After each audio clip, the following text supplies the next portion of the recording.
power to you. But now we're going to look at our business segment now, and that is sponsored by Peak Milk. Drink Peak Milk every day. I love drinking Peak Milk, not just because of what Peak Milk tells me, but I think of all the brands on the market, Peak Milk stands out. It tastes better, looks better, feels better. I mean, when you mix it in water, oh my God, it's to die for. It's a match made in heaven with me. Anyway, so Peak Milk is asking you to drink more milk every day. And if you have to drink more milk, it definitely has to be Peak Milk, because it is richly packed with essential vitamins and minerals. So more Peak Milk means more brain power for you and your family. Now, to know the added ingredients, vitamins and minerals they're talking about, visit their Facebook page at www.facebook.com/Peak West Africa. Now, in business today, we are looking at tax collection. Yesterday, we spoke to Dr. Patrick Ewa from Ashesi University and Paul Frimpong, an economist. And at some point in time, we're talking about broadening the tax base. Of course, we know that in this country, the same people are taxed over and over again, and taxed more actually in recent times if you've been following the new taxes. So have we been creative enough to bring in the informal sector, who also indeed consume the same things we also consume? They use our roads, they use the electricity, everything else. So joining us this morning is Daniel Amate Enim. He's a financial analyst from Nene Banks Management Consult. Good to see you again this morning. Right. All right. Would you say that we have been creative enough? Not really. With regard to designing a system that will actually bring the informal sector on board with respect to taxation. I think so far as I'm concerned, I think the authority responsible for tax collection should be a little bit innovative in tracking the informal sector into the tax basket.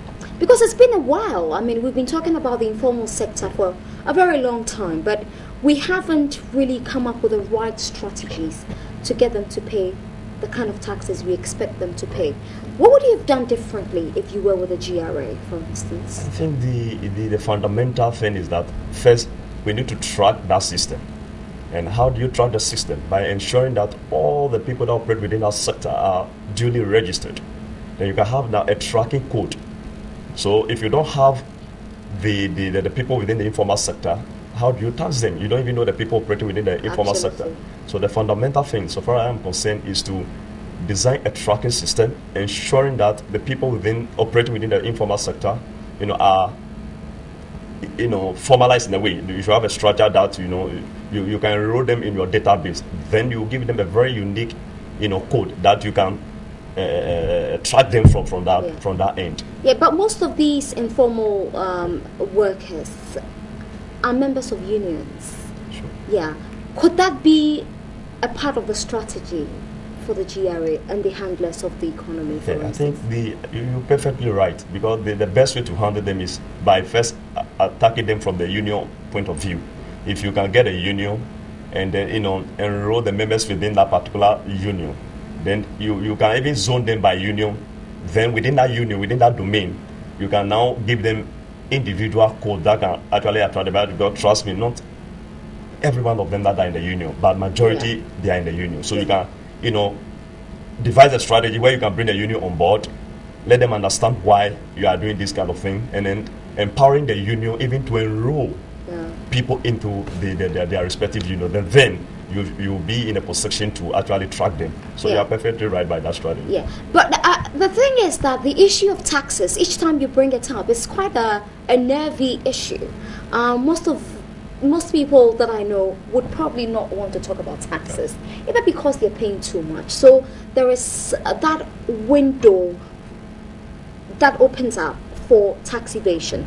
Have we been educated enough on why we should pay taxes in this country? No, not really. I have been telling people that for any economic policy to work, you don't just wake up one day and think, taxation, is very good when you pay taxes. How do we enroll that into our educational system? Mm-hmm. If you are right from the basic school, we should have a way of teaching taxation Right. I was told in Japan they do have that, even right from the crèche. Yeah. So we should have a system of educating people that when you pay tax, is very critical to the development of this nation, right to whatever level. Trust me, at the secondary school, if you are not doing economics or any business related, there's no way you hear about taxation. That's true. And even that, it look too academic, that they just want to learn it and then when write an exam and pass. So we should have a very concrete strategy. So when we talk of taxation, we should see how we can marry it with our educational system. So that right from the crèche, we can positively brainwash the citizens. It's more of orientation. Brainwash is quite a negative. That's why I use the word positive. Positive brainwash. Okay. Yeah.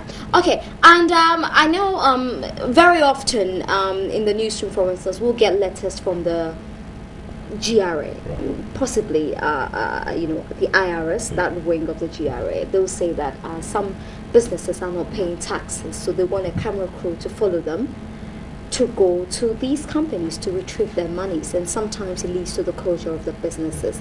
I think sometimes it's quite a show-off. It's so unnecessary. I mean, you have a job to do, go ahead and do the job. The show-off on TV and on radio is sometimes very unfortunate. How do you want the GRA to tackle this issue, the issue of tax evasion? Yeah, as we said initially, the education is key. Let people understand that for this nation, to grow to a level where they do know that. They do know that it is very important to pay taxes. They understand the benefits of paying taxes, but we still have companies that evade taxes. Look, I think the GRA has the backing of the law. So if you have been mandated and you have the law backing you, what prevents you from ensuring that you exploit to the maximum level? So they need, their men have to be very proactive, and they need to, but trust me, we are in a human system. At times, there's this kind of loopholes when officials visit maybe company A, B, C, D, and in a way, today we are not ready, can you have this envelope? And you've accepted that envelope, you've created a loophole for the various business enterprises. So these guys, when they come around, it's about giving them an envelope and then that ends it. So from their human resource point of view, they need to be very proactive. They need to educate their staff. They need to be professional in a way they handle the issue, and I think then it will help. Okay, and then there is the issue of what our taxes are used for. In 2011, for instance, the GRA says it exceeded its revenue target by 1.161.7 million Ghana cedis, and according to the commissioner, the GRA had collected provisionally over 8 million cedis, exceeding the target of 1.61. Now, the question is, what are these monies being used for? If we're seeing a boom in infrastructural development, it encourages all of us to pay our taxes. Would that be a good reason? Or we have to pay our taxes because we are entitled or we are required by the law to pay the tax? Yeah, even though we are required by law to pay taxes, but if the citizens can see the edifice, the developmental project going on, it will in a way motivate them that, yes, it's not just government taxing us, it's not the government taking our money, but the evidence is there for all of us to see. The benefit is there for the whole society or the whole economy to benefit from. Yeah, but to answer your question, you see, when you collect more, just like they've exceeded their target, if your expenditure, your recurrent expenditure, government recurrent expenditure is increasing, it will swallow the revenue and you still have deficit in the system. So to me, as much as we're doing our best to collect the revenue, we should also try to manage our recurrent expenditure, paying of salaries and other administrative expenses incurred by the central government. I think it's very key. Other than that, you can collect more. Just like, for instance, if your salary should be increased by 1,000% and your expenditure should go by 2,000%, you still run a deficit account. Your account will still go red. So that's the yardstick. So as much as they hitting the target and exceeding it, government should also look at the expenditure. So if your recurrent expenditure far exceeds the revenue that comes into the stream, you will still not be able to achieve whatever you. So they could exceed their targets all they want, but still will be swallowed by the expenditure. That's a very critical point you just made there. Now, there's also, the issue of all these bodies coming under one wing, under the GRA. Has it helped in any way? Have the reforms really helped? Have you seen any positive development? Yes, in a way. In a way. Because trust me, if you have various, agencies collecting revenue for you to be, at times it's very difficult. All of them have their, their, how do you call, their interests.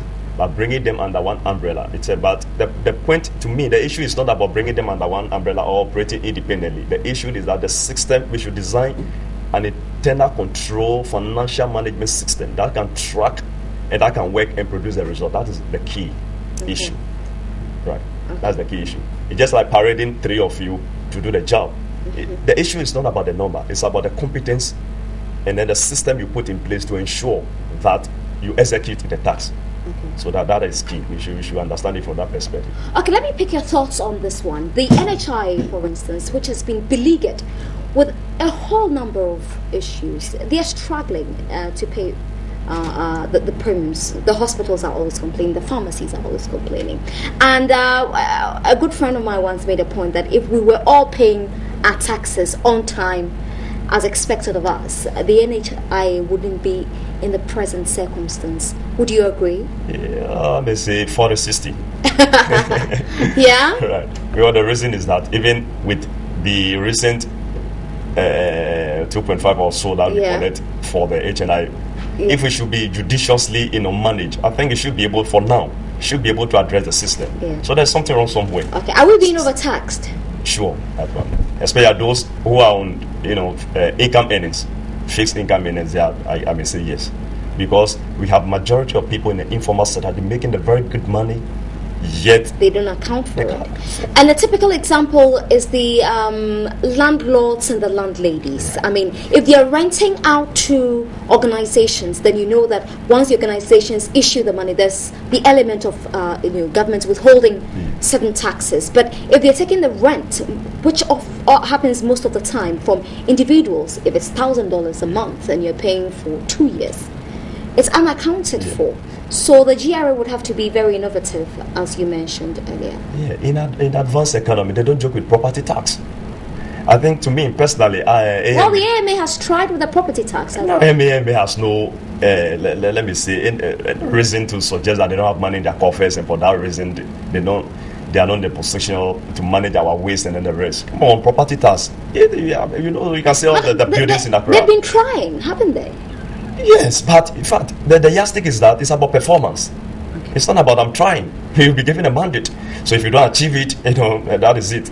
So we should change our mindset of, we are trying our best and then we are doing well. It's about performance. Devise strategy and achieve the result, then you'll be given the credit. Okay. Right. Now, before I let you go, what's the penalty for evading taxes? Would you know? I may not be able to give you the provisions in the Act. But I know very well that the Act that regulates the GRA has given has made provisions for penalties. It's the other, you may be charged another extra money to pay, or when it comes to the extreme, you could be prosecuted for evading tax. And in advanced economy, these are serious offense. Serious offense. Yeah. The people that we rush to them for monies and the rest. In America, when you evade tax, it's a serious offense. In United Kingdom and the like. So it's about time that we really, as I said, educate the people, let them know that yes, taxation is critical to the development of this nation, and the managers of this economy must also know that whatever comes into their coffers should be used judiciously. Yeah, that's the key word, judiciously. All right, thank you very much, Daniel Amate, a financial analyst with Nene Banks Management Consult, and the business segment was brought to you by, business segment was brought to you by Peak Milk. Drink Peak Milk every day. Peak Milk is richly packed with essential vitamins and minerals. So more Peak Milk means more brain power for you and your family.